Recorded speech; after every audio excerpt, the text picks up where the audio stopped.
Went to my boss and said to him, I'm going to go do this crazy thing, and I'm going to start this this company selling books online. And this is something that I had already been talking to him about in a sort of more general context. But then he said, let's go on a walk. And we went on a 2-hour walk in Central Park in New York City. And the conclusion of that was this. He said, this actually sounds like a really good idea to me. But it sounds like it would be a better idea for somebody who didn't already have a good job. And he convinced me to think about it for 48 hours before making a final decision. And so I went away and was trying to find the right framework in which to make that kind of big decision. And I'd already talked to my wife about this, and she was very supportive and said, look, you can count me in 100%. Whatever you want to do. It's true. She had married this kind of, fairly stable guy in a stable career path, and now he wanted to go do this crazy thing, but she was 100% supportive.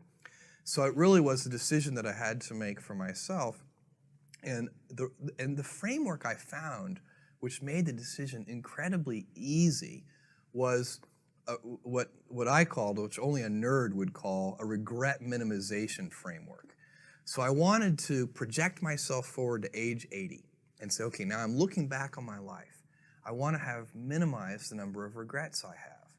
And I knew that when I was 80, I was not going to regret having tried this. I was not going to regret having wanted, trying to participate in this thing called the internet that I thought was going to be a really big deal. I knew that if I failed, I wouldn't regret that.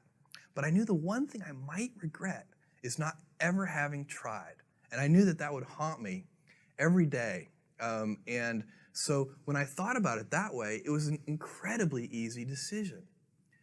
And I think that's a very good, it's if you can project yourself out to age 80 and sort of think, what will I think at that time? It gets you away from some of the daily pieces of confusion.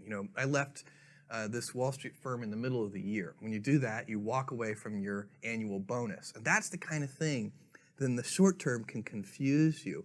But if you think about the long term, then you can really make good life decisions that you won't regret later. Most regrets, by the way, are acts of omission and not commission. I think most people when they're 80 years old, you can do bad things. You can go murder somebody, and that would be bad, and that would be an act of commission that you would regret. But most, everyday, ordinary non-murderers, their big regrets are omissions. So Bill Boeing, Bill Gates, Jeff Bezos, if you looked at what you've brought and the legacy of innovation, how would you describe that? Well, I think what I would hope Amazon's legacy would be is Earth's most customer-centric company. What we have always wanted to do is raise the standard for what it means to be customer-centric to such a degree that other organizations, whether they be other companies or whether they be hospitals or government agencies, whatever the organization is, they should look at Amazon as a role model and say, how can we be as customer-centric as Amazon? Even competitors, I imagine, right? Hopefully competitors as well. But if we could make, if that could be our legacy, that we kind of raise the general idea of what it means to be customer-centric, that would be a huge accomplishment. It would be accomplishing a mission that's much bigger than ourselves. Our mission has always been to be Earth's most customer-centric company. And by that I mean customer-obsessed instead of competitor-obsessed. And that is, sometimes we hire new employees at Amazon, and they come from a different kind of corporate culture, and they're a little bored because we don't wake up every morning with a competitive zeal to kill somebody else. We're more of explorers, and we kind of invent new ways, and we do wild things. A lot of them don't work. There's a lot of risk-taking, a lot of invention, and that is, it works for us. I think one of the good things about taking a customer-centric approach instead of a competitor-centric approach is that if you get ahead in a particular field or a particular arena, then you end up still being very motivated. Whereas if you're very competitor-focused, it's really difficult to to stay motivated when you're number one in a particular arena. And so that has served us well. And we have three things today that I think are well-established businesses. We have Amazon Web Services, we have Amazon Prime, and we have a marketplace business where third-party sellers sell on Amazon. And we've got lots of other things we're working on and lots of ideas. They're little tiny seeds that we hope one day will grow into big trees, and we're having a ball. I think in my particular case, I laugh a lot. So it is, there are, I think stress, you can be, I think one of the things that's very important to note about stress is that stress primarily comes from not taking action over something that you can have some control over.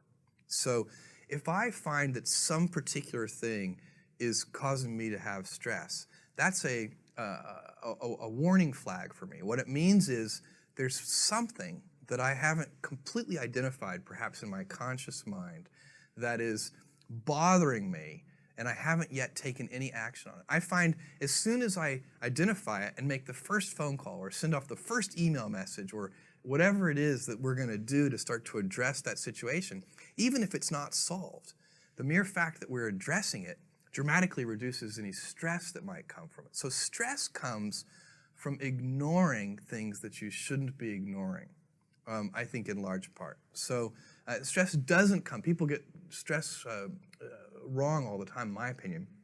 Stress doesn't come from hard work, for example. You know, you can be working incredibly hard and loving it. And likewise, you can be out of work and incredibly stressed over that. So, and likewise, if you kind of use that as an analogy for what I was just talking about, if you're out of work, but you're going through, a disciplined approach of, a series of job interviews and so on and working to remedy that situation, you're going to be a lot less stressed than if you're just worrying about it and doing nothing. I think it's very important to pursue your passions, and if you're doing that, the risks are often not as great as they seem to be. So for me, when I thought about leaving my job and starting this company, I knew there was a good chance that it wouldn't work. But I also knew that when I was 80 years old and thinking back over my life, I would never regret having tried and failed, but I might regret having never tried. And when I thought about it that way, it didn't actually seem like that methodology big to of a that, because I risk. think that's really important, especially for young people, to actually do that self-assessment and find that passion. Do you have any advice? I think that many kids and many grown-ups do figure out over time what their passions are. And sometimes we let I don't think it's that hard. I think what happens though sometimes is that we let our intellectual selves overrule those passions. And so that's what needs to be guarded against. Kids are very good about knowing what their passions are. I love that, because I think I've seen you describe this way, that you've always maintained that sense of wonder. I think that's what kids have, but we lose it somehow along the way. Yes, everybody, it's a gift if you can keep your childlike sense of wonder. And it helps with creativity, it helps to have fun. You laugh more and play more if you keep that childlike sense of wonder. Do something you're very passionate about. And don't try to chase what is kind of the hot passion of the day. I think we actually saw this, I think you see it all over the place in many different contexts, but I think we saw it in the internet world quite a bit, where at the sort of peak of the sort of internet mania in, say, 1999, you found people who were very passionate about something. They kind of left that job and decided, I'm going to do something in the internet, because it's it was almost like the the 1849 gold rush in a way. I mean, you find that people, if you go back and study the history of the 1849 gold rush, you find that at that time everybody who was within shouting distance of California was, they might have been a doctor, but they quit being a doctor and they started panning for gold. And that almost never works. And even if it does work, according to some metric, financial success or whatever it might be, I suspect it leaves you ultimately unsatisfied. So you really need to be very clear with yourself. And I think one of the best ways to do that is this notion of projecting yourself forward to age 80, looking back on your life and trying to make sure you've minimized the number of regrets you have. That works for career decisions. It works for family decisions. Do you want? I have a 14-month-old son, and it's very easy for me to, if I think about myself when I'm 80, I know I want to watch that little guy grow up. And so I don't want to be 80 and think, shoot, I missed that whole thing and I don't have the kind of relationship with my son that I wished I had, and so on and so on.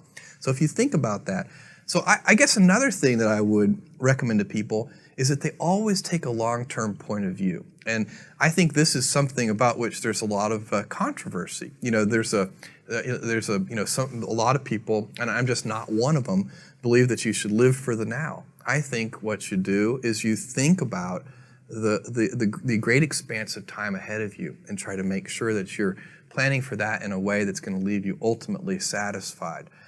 So this is the way it works for me. And I mean, everybody needs to find that for themselves.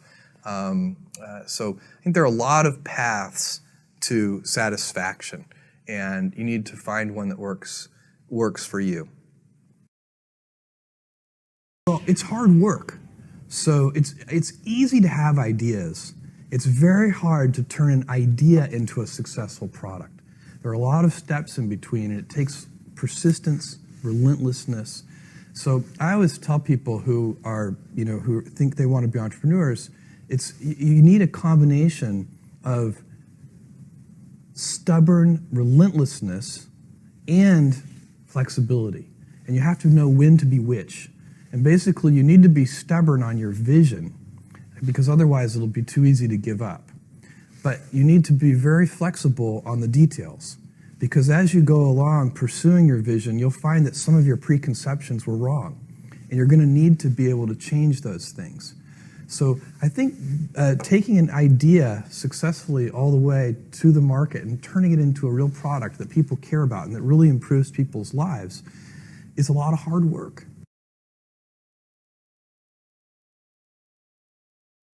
Harvard Business Review called you recently the most successful living CEO. Steve Jobs obviously was listed as well.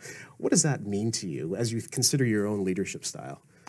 Well, I think if you look at the big ideas at Amazon, what we're really focused on is thinking long term, putting the customer at the center of our universe, and inventing.